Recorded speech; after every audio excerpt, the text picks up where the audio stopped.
episode of Just Another Year Chicago. My name is Nick Brody. I am by myself again today because London has some very, very big news. He will be joining me tomorrow for our episode going over Chicago Bears roster cuts. Yes, we will be recording later in the afternoon, but today, happy Victory Monday. Today, I'll be diving into the recap of the Bears versus Tennessee Titans game that happened this past Saturday, August 28th at 6 p.m. in Nashville. The Bears won 27-24 against the Tennessee Titans.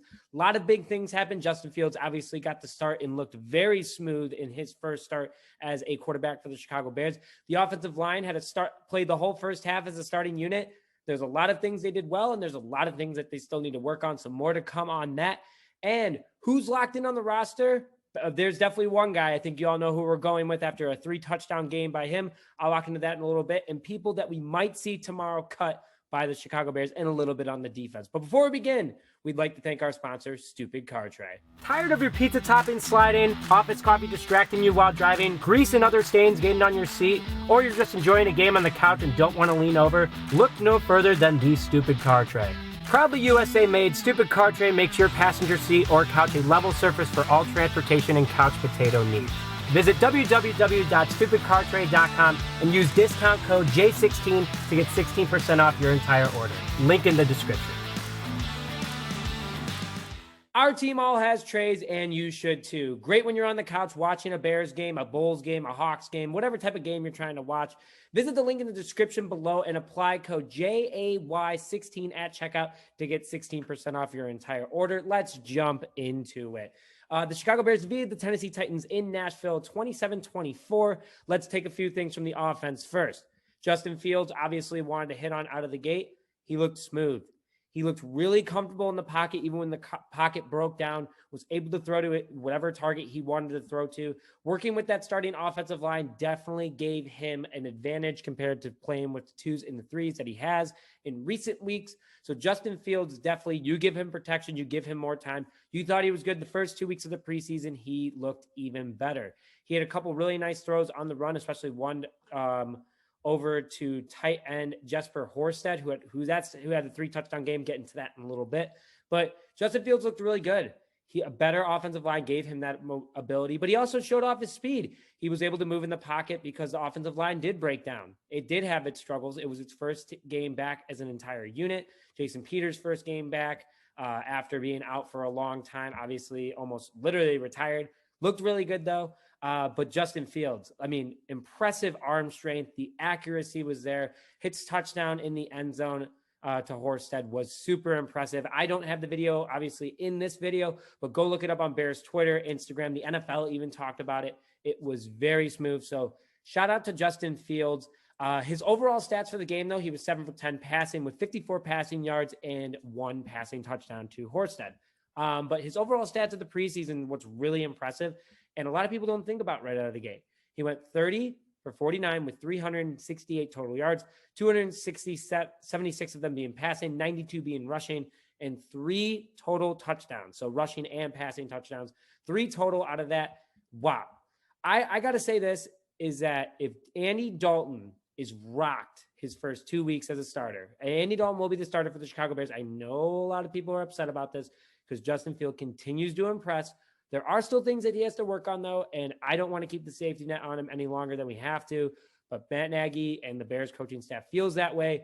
If Andy Dalton gets rocked the first 2 games against the Rams and the Bengals, it's Fields' team. Fields will be coming out. I think that it's going to be week 3 if Andy Dalton gets rocked. If he plays average, probably going to be against that Detroit Lions team. I know that's early in the season, but I'm talking about the Thanksgiving game. So, I don't know about that. We need mobility with this offensive line as of right now, but Andy Dalton is still the better game manager. He's still the better decision maker. He doesn't have to call timeouts. I'm not saying Justin Fields has to either, like Mitchell Trubisky did when he didn't know a play, but Dalton has command. He knows what he wants to do. He can read a defense. He can read what's coming. He's more NFL ready, obviously being an experienced 10-plus year veteran. Let Andy Dalton play a few games. That's just what it is. It's what's going to happen. Bears fans need to accept that. But I think that Justin Fields has definitely made a case that he's going to get playing time, whether that be in the fourth quarter, whether that be on certain plays, or he will be the starter for the Chicago Bears at some point during this season. So Fields is a quick learner. I'm hoping for the best for him, but he looked really good against the Tennessee Titans. Again, go watch the highlight clips from this past weekend's game. I'm sure you all have seen it. looked really good overall. So good for Justin Fields. Let's go to the offensive line though. They did average.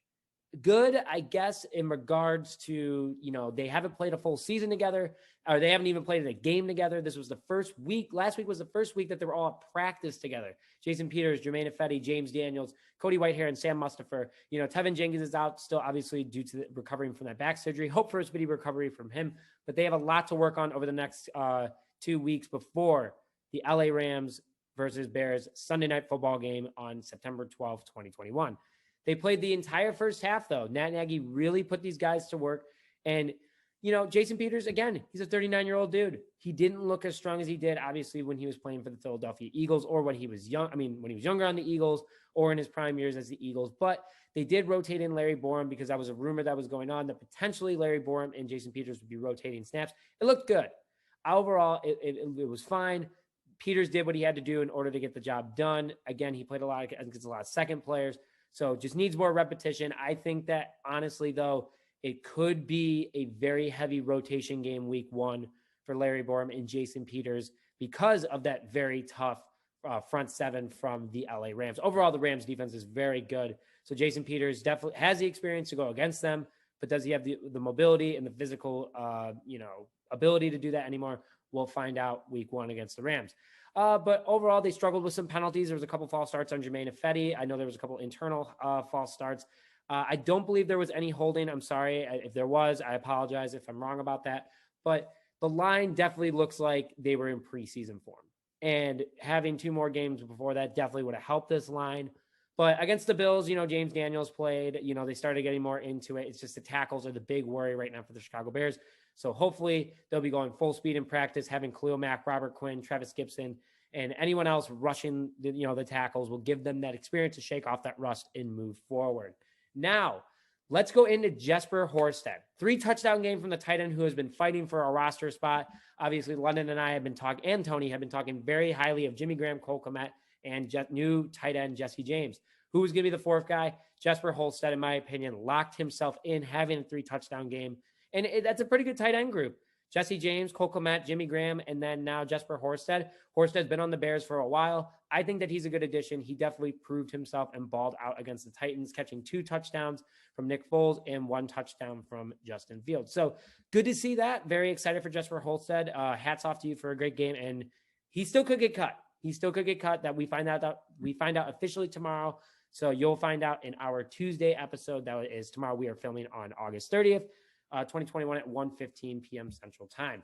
Some roster cups are already happening, though. Wide receiver Chris Lacey, a fan favorite this past preseason, unfortunately did not make the Bears roster this season. He was waived. He can still get picked up by the Bears. He can get picked up by another team, but unfortunately, he did not make the roster as of right now. More to come tomorrow, as again, we will give the entire evaluation of all roster cuts and the official final 53-man roster. And Nick Foles, according to the Bears and reporters, is being shopped. The Bears are not going to trade him somewhere that Foles does not want to be. They have the respect for Foles. Even though I don't believe in his contract, he has a no-trade clause. Nick Foles wants to, if Nick Foles says, fine, trade me there, Nick Foles is going there. So stay tuned for that. Nick Foles could be on another team by the end of the week. And Carson Wentz was just put on COVID injured reserve list. So who knows how long Wentz will be out. The Colts are just banged up. Offensive line-wise, Wentz-wise. We'll see in a couple days, but more to come on Nick Foles. Let's go to the defense real fast.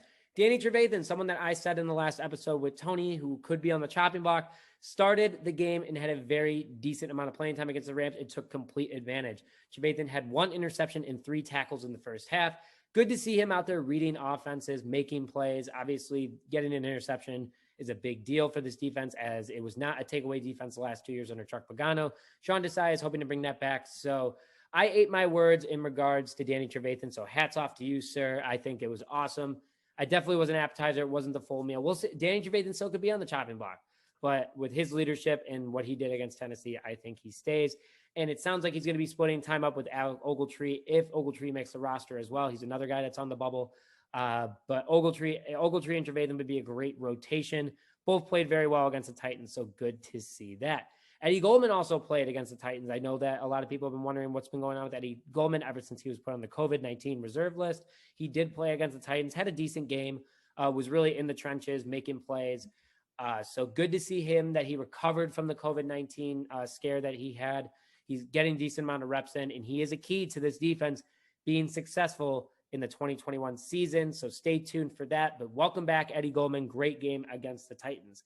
Deion Bush, who many think will make this roster, was shaken up in the first half. It was just a small tweak. He jogged off the field, went out of the blue medical tent, and seemed fine. So good to see Deion Bush back. Just wanted to give a quick update on him. Some people are concerned about him. Now, the next two people are very interesting. The DB conversation for the Chicago Bears, especially the cornerback position, is a very tight race of who's going to make that final spot. Jalen Johnson's obviously a lock, but who's going to be the guy next to him?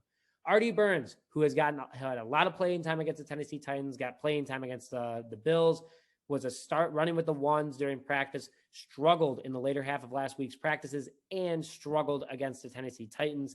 Really hurt his capital in order to stay on the roster. So not good for him. Hopefully he does make the roster. He is an experienced veteran in this league, but with the money that he has and the potential cap that the Bears can get back, could be an interesting situation. So we will have more on that tomorrow, but he did struggle against the Tennessee Titans. But Trey Robinson, former Illinois State alumni, Roll Birds, who's fighting for a roster spot, had a pick six thanks to strong presser from Travis Gibson.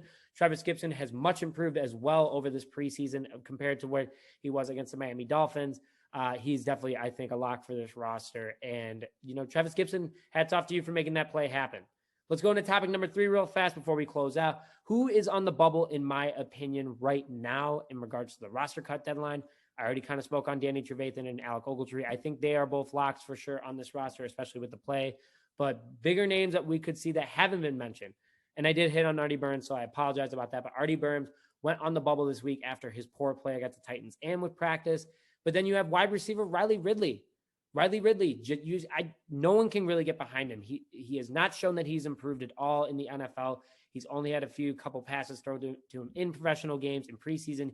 He still can't take advantage, still can't score. So, I think that it's all said and done. He will be lost or he will be waived because we have a guy named Ronnie Adams who's been ripping it up for the Chicago Bears, making plays for himself, and he's cheaper than Riley Ridley. So stay tuned for that. But it looks like Riley Ridley could be packing his bags tomorrow at 2:00 or at 3 p.m. Central Time on Tuesday, August 31st. That was a mouthful. Apologize about that. With the play of Jesper Horsted, I believe that tight end Scott Harrington unfortunately waived as well. Maybe he could be a special teams guy. We'll see about that, but it doesn't seem like the Bears are going to have more than 4 tight ends on the roster this year. So best of luck to him. If he doesn't make it, if he does make it, good for him. And then finally, my last one, Desmond Trufant. We've hit on him a couple times. He really hasn't done anything to impress fans. He really hasn't done anything to impress coaches at camp. It's just that his veteran leadership and his experience is what's keeping him on this roster as of right now, but could be cut tomorrow or even later today. There'll be more to have on that. You can make sure you follow us on Twitter at officialjshy. You can follow my Twitter at Chicago Nick. My handle is below, or on our Instagram, we'll be posting news there as well. So with that, thank you for listening to this quick update of the Chicago Bears versus Tennessee Titans and other news today on August 30th, 2021. London will be back tomorrow with very big news. I'm very excited to share it with you guys, so stay tuned for that. But with that, thank you very much for joining this episode of Just Another Year Chicago. My name is Nick Brody, and we will see you guys tomorrow.